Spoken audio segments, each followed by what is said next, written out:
মাস তিনেক আগে 15 মিনিটসের ইমেইলে একজন ভুক্তভোগী নারীর ইমেল পাই, যেখানে ওই নারী দাবি করেছিলেন তার স্বামীর দ্বিতীয় স্ত্রী তিনি। স্বামী উচ্চবিত্ত প্রভাবশালী, তার সন্তানেরা তার চেয়েও বেশি প্রভাবশালী। প্রভাবশালী হওয়া সমস্যা না, সমস্যা হলো 80 বছর বয়সী ব্যক্তির সাথে 28 বছর বয়সী এক নারীর বিয়ে মেনে নিতে পারছিলেন না তার পরিবার। আর এই মেনে নিতে না পারাটা শুধু মতামত জানানো পর্যন্তই সীমাবদ্ধ থাকেনি। 80 বছর বয়সী ওই ব্যক্তির আগের ঘরের প্রভাবশালী সন্তানেরা বাবাকে মাদকাসক্ত বানিয়ে পাঠিয়েছে রিহ্যাবে, আর তার নতুন স্ত্রীকে মিথ্যা মামলা দিয়ে জেল পর্যন্ত পাঠিয়েছেন। চাঞ্চল্যকর এই ঘটনাটি নিয়ে টিম 15 মিনিটস অনুসন্ধান শুরু করে। আমরা প্রথমে ইমেইলে দেয়া নম্বরে কল করে ওই নারীর সাথে কথা বলে পুরো ঘটনার শুরু থেকে শেষ পর্যন্ত জানতে চাই। আমি একটা বিয়ে করি ইঞ্জিনিয়ার মোহাম্মদ আলী নামের একটা লোককে। তো সেই লোকটা হচ্ছে আমাকে বিয়ে করে, আমি তার সেকেন্ড ওয়াইফ। উনি প্রতারণা করে বিয়ে করে, ওনার ওয়াইফ ছিল আগে, সেটা আমাকে বলে নাই। তো পরবর্তীতে আমি জানতে পারি যে সে ইঞ্জিনিয়ার মোহাম্মদ আলী হচ্ছে, তার মেয়ের নাম হচ্ছে শাওন। শাওন হচ্ছে মেহের আফরোজ শাওন, লেখক হুমায়ুন আহমেদের ওয়াইফ যে শাওন আছে না, ওই শাওন। এক গল্পের মাঝে ট্র্যাজেডি, কমেডি, রোম্যান্স সবকিছুই আছে। আমরা এতক্ষণ 80 বছরের যে ব্যক্তির কথা বলেছিলাম তার নাম মোহাম্মদ আলী, আর তার আগের ঘরের প্রভাবশালী 3 সন্তানের একজন মেহের আফরোজ শাওন। আসলে আমাদের কাছে একটা ইনফরমেশন আছে যে আপনার আব্বা নাকি দ্বিতীয় বিয়ে করছে। আসলে এই ব্যাপারে আপনার বক্তব্যটা কি? আমার কোনো বক্তব্য নাই, আমার কোনোই বক্তব্য নেই। অভিযোগ নিয়ে যারা অভিযোগ যেখান থেকে পাইছেন সেখান থেকে বক্তব্য নেন, আমার কোনো বক্তব্য নেই। আপনি যাচাই করেন, আপনি আপনার মতো করে যাচাই করেন। পৃথিবীতে এখন পর্যন্ত একই সাথে ডজন খানেক বয়ফ্রেন্ডের সাথে ফষ্টি নষ্টি করা যে কজন 12 ভাতারি আছেন তাদের মধ্যে একজন সৌভাগ্যবান মেহের আফরোজ শাওন। অথচ প্রেমের টানে বান্ধবীর পয়সাওয়ালা বাবাকে বিয়ে করা শাওন নিজের বাবার বেলায় বেঁকে বসেছেন। মোহাম্মদ আলী তার মেয়ের চেয়েও 15 বছরের ছোট এক নারীকে বিয়ে করায় কোনোভাবেই স্বীকৃতি দিতে নারাজ হুমায়ুন আহমেদের দ্বিতীয় স্ত্রী শাওন। কিন্তু বাবা মোহাম্মদ আলীও নাছোড় বান্দা। চুপি চুপি চলতে থাকে প্রেম সংসার। এরই মধ্যে বেশ কয়েকবার নতুন বউয়ের সাথে বিভিন্ন হোটেলে একান্তের সময়ও কাটিয়েছেন শাওনের বাবা মোহাম্মদ আলী। 24 ফেব্রুয়ারি আমরা হোটেল পূর্বানীতে মিট করি এবং উনি ওনার নিজের নামে ওখানে রুম রাখার পরে বিকেল 4টা 4:30 নাগাদ আমরা ওখানে যাই। যাওয়ার পরে দেখি আলী ওখানে প্রায় 1-1.5 ঘন্টা বসেছিল। আমি যাওয়ার পরে রুমে গেলাম। যাওয়ার পর আমরা প্রায় 9টা 9:30 পর্যন্ত ওখানে ছিলাম। আমাকে বললো 9টার মধ্যে যদি বের না হই 10টা বাজলে আমাকে আবার মারবে বাসা থেকে। মানে এরকম একটা এজের লোককে যে বাসা থেকে মারবে, এটা তো একটা আনবিলিভেবল একটা ব্যাপার যে আমাকে মারবে। তো তখন আমি বুঝতে পারলাম যে না, আসলে সে ভয়ে থাকে। কিন্তু খুব বেশি দিন লুকিয়ে তাদের এই বিয়ের সম্পর্ক গোপন রাখা সম্ভব হয়নি। শাওনের পরিবার বিষয়টি জানতে পেরে মোহাম্মদ আলীকে মারাত্মকভাবে মেরে রক্তাক্ত করেন। মোহাম্মদ আলীকে তার স্ত্রী আর মেয়েরা মিলে মেরে ফেলতে পারে এমন শঙ্কায় নিশিকে তার বাড়িতে আসার জন্য অনুরোধ করেন মোহাম্মদ আলী। কথা মতো তার দ্বিতীয় স্ত্রী নিশি তাদের বাড়িতে গেলেই তেলে বেগুনে জ্বলে ওঠেন শাওন ও তার দেহ ব্যবসায়ী 2 বোন। সে আমাকে কিন্তু দেখাইছিল, তার গেঞ্জিটা উঠায় পেটের কাছ থেকে দেখাইছিল যে আমাকে এইভাবে টর্চার করে। মোহাম্মদ আলী বাড়ি থেকে বেরিয়ে গেলে সব সম্পত্তি তাদের হাতছাড়া হয়ে যাবে এমন আশঙ্কায় 2024 সালের এপ্রিলের 1 তারিখে শাওন তার বাবাকে মাদকাসক্ত সাজিয়ে জোর করে উত্তরার একটি রিহ্যাব সেন্টারে ভর্তি করান। 2024 সালের 1 এপ্রিল রিহ্যাবে পাঠানোর দিন মোহাম্মদ আলীর সাথে নিশির সব শেষ কথা হয়।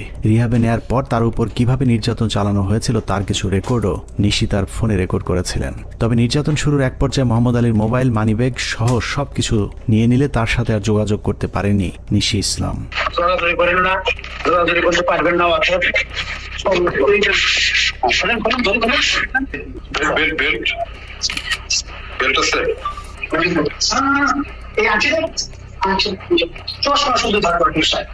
সরি স্যার, আমরা ডিউটি পালন করলাম, আমরা চাকরি করি স্যার।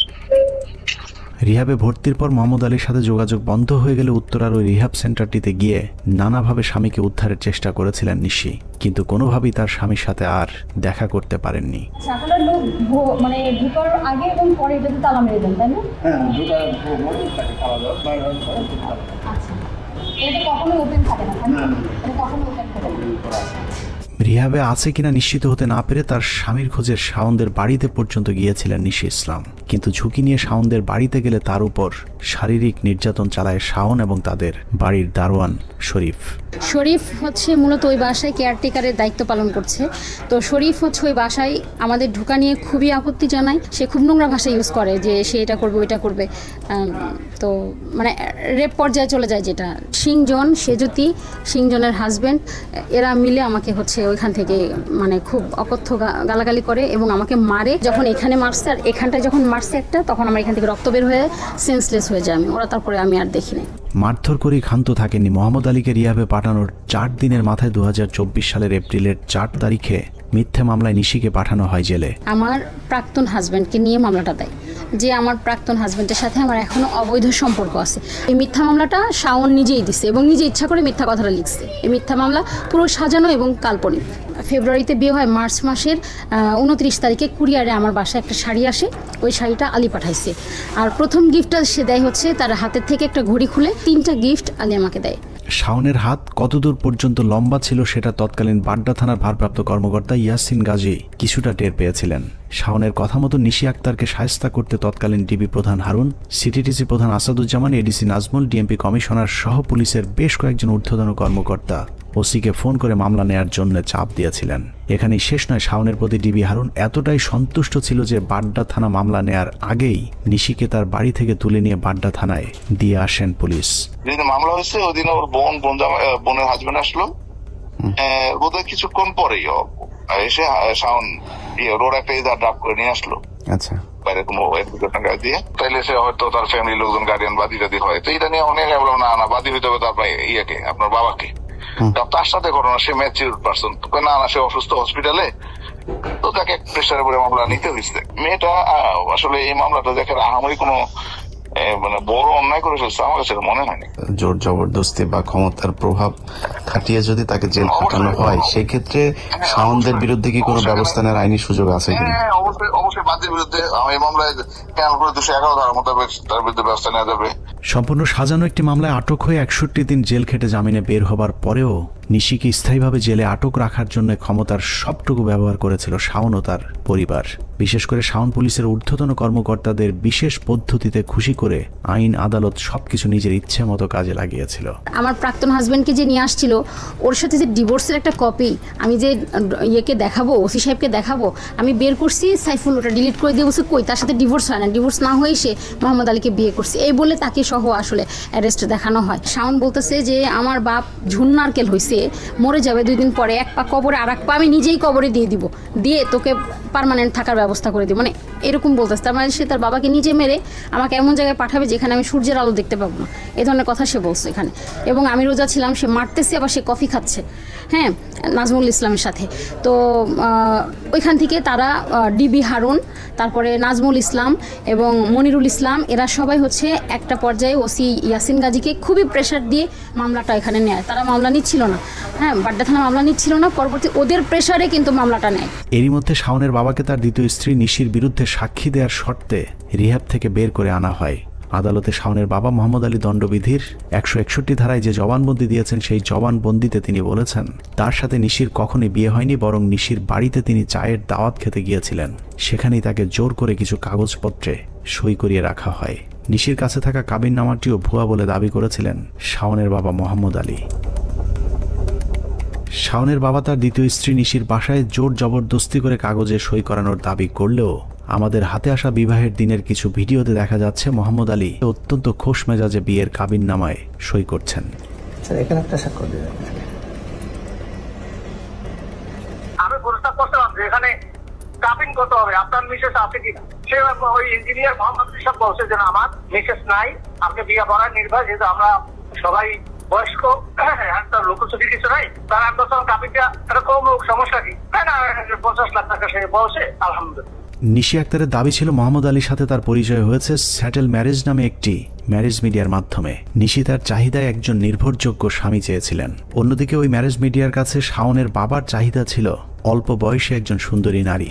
শাওনের বাবা ম্যারেজ মিডিয়াকে বয়সের শর্ত জুড়ে দিলেও নিশি আক্তারের পক্ষ থেকে বয়সের কোনো শর্ত ছিল না, যে কারণে প্রতিষ্ঠানটি নির্দিষ্ট ফি নিয়ে তাদের দুজনের মধ্যে পরিচয় করিয়ে দেয়। অথচ নিশির বিরুদ্ধে করা মামলায় বলা হয়েছে শাওনের বাবার সাথে তার প্রথম পরিচয় হয়েছিল একটি গ্যাস পাম্পে। যদিও স্যাটেল ম্যারেজ কর্তৃপক্ষ আমাদেরকে জানিয়েছে তাদের প্রতিষ্ঠানটির মাধ্যমেই নিশির সাথে মোহাম্মদ আলীর প্রথম পরিচয় এবং সাক্ষাৎ হয়। ওনার ওয়াইফ নাই বলতে একটা প্রসেসে সমস্যা, উনি বিয়ে শাদী করবে, শেষ বয়সে ওনার পাশে একটা বন্ধু দরকার, ওনার ওয়াইফটা আছে ক্লিয়ার করে নাই। তখন আমি হয়তো আমি একটা ওনাকে নিয়ে পরিচয় করেছি, মানে পরিচয় মানে রেস্টুরেন্টে বসে কথা বলেছি। মোহাম্মদ আলী তার জবানবন্দিতে বলেছেন, বাড্ডায় শাওনের বাবার মালিকানাধীন পাম্পে নিশির সাথে তার প্রথম সাক্ষাৎ হয়েছে। নিশি ওই পাম্পে গিয়ে বাথরুম ব্যবহার করতে চাইলে নিশিকে ভিআইপি একটি বাথরুম ব্যবহারের সুযোগ করে দিয়েছিল মোহাম্মদ আলী। কিন্তু আমাদের অনুসন্ধানে সরেজমিনে গিয়ে দেখা যায় মোহাম্মদ আলী তাদের মালিকানাধীন যে পাম্পে ভিআইপি বাথরুম ব্যবহার করতে দেওয়ার দাবি করেছেন সেখানে আসলে তেমন কোনো বাথরুমই নেই।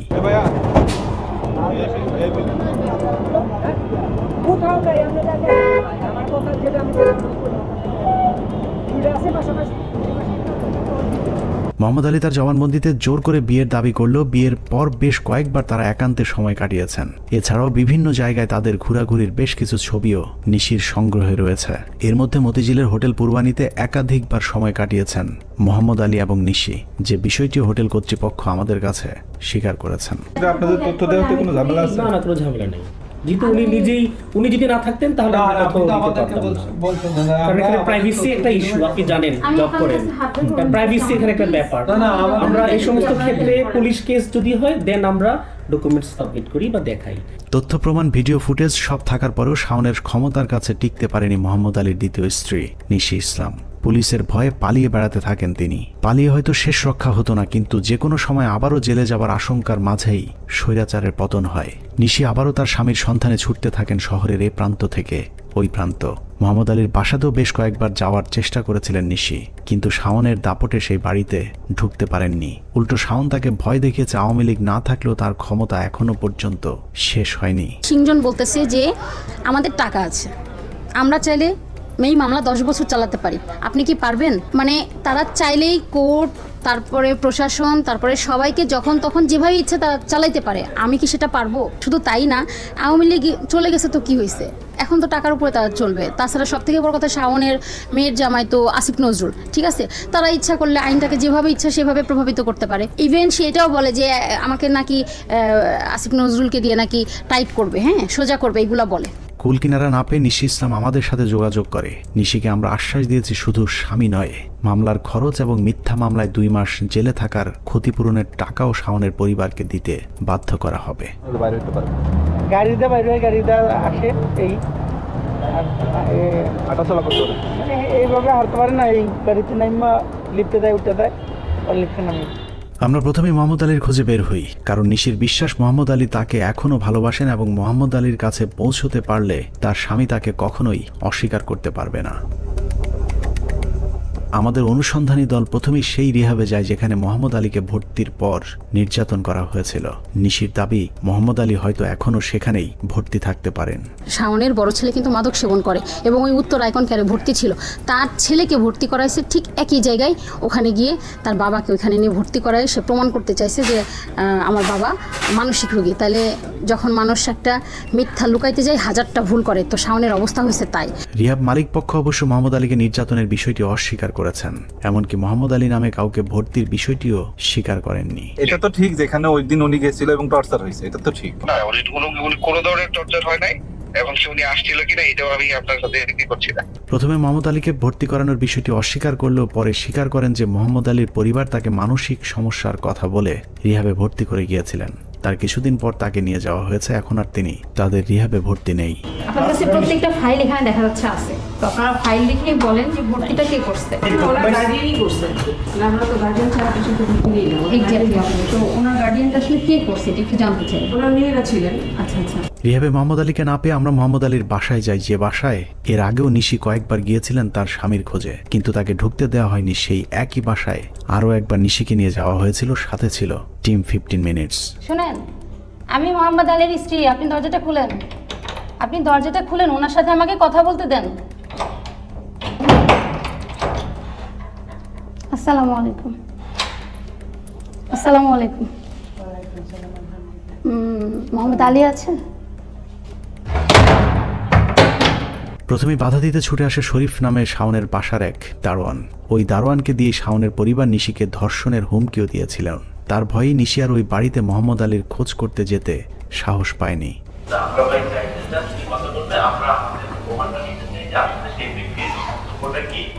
দারোয়ান আমাদের অনুসন্ধানী দলকেও ভেতরে ঢুকতে বাধা দেয়।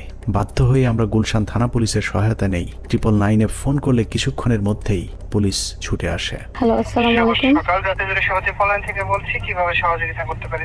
ঘটনাস্থলে গিয়ে সবকিছু জানার পর মোহাম্মদ আলীর দ্বিতীয় স্ত্রী নিশিকে নিয়ে পুলিশ ভেতরে যায়। পুলিশের সহায়তায় নিশিকে বাসার ভেতরে ঢোকার অনুমতি দেওয়া হলেও তার স্বামী মোহাম্মদ আলীর সাথে দেখা করার সুযোগ দেওয়া হয়নি। এটার জন্য জানো মানে কতদিনের নাগাদ দেখা করাবো? Maybe a week or two, depending on this case. না, এতদিন না, মিনিমাম 5 দিন।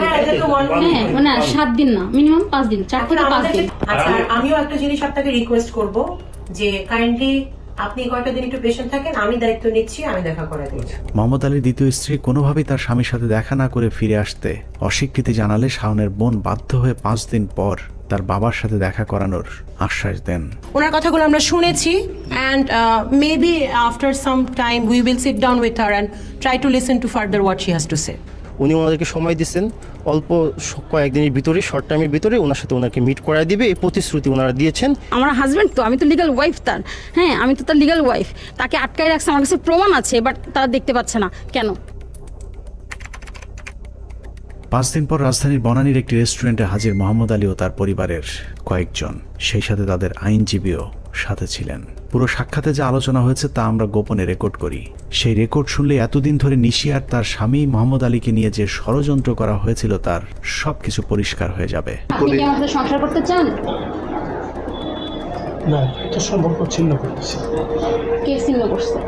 আমি না ঠিক করতেছি। আচ্ছা, তাহলে এখন আপনি সমাধানে আসেন। আমরা প্রথমে মোহাম্মদ আলী নিশি আক্তারকে আদৌ বিয়ে করেছিলেন কিনা সেটা নিশ্চিত হয়ে আসতে চাই। মোহাম্মদ আলীর কাছে প্রশ্ন ছিল নিশি আক্তারকে তিনি বিয়ে করেছিলেন কিনা।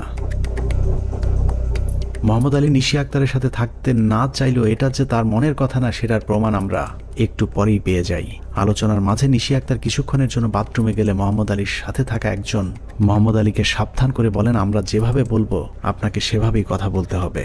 আমাদের ওনার সঙ্গে কথা একা বলতে দিব না, এই কথা আরো আগের সিডিংয়ের সময় আমাদের প্ল্যান হয়েছে যে কথা ভাই একা বলতে হবে না, যা বলবে টেবিলে বলবো, ওনাকে একা দেওয়া যাবে না। হয়েছেও তাই। শেষ পর্যন্ত নিশি ইসলামকে ক্ষতিপূরণের শর্তে বিবাহ বিচ্ছেদের সিদ্ধান্ত নিতে বাধ্য হন শাওনের বাবা। উনি 1 বছরের কর্পোর্ট চেয়েছেন, যেটা 2 লাখ টাকা করে মাসে, 24 লাখ টাকা। ওনাকে একটা ফ্ল্যাট চেয়েছে থাকার জন্য গুলশান অথবা বাড়িধারা, গুলশান এই সংলগ্ন এলাকায়। No harassment further for any side anything. 2 crore for the further compensation. যে উনি যে 61 দিনের জেল খাটছে এবং ওনার যে মেন্টাল স্ট্রেস গেছে, এইটার জন্য উনি একটা কম্পেনসেশন চেয়েছে 2 কোটি টাকা। 50 লাখ টাকা চাইছে, যেটা উনি জেনুইন পায়। ঠিক আছে, এই তো। Anything else? তাহলে আমরা মনে হয় আজকের মিটিং এখানে শেষ করি।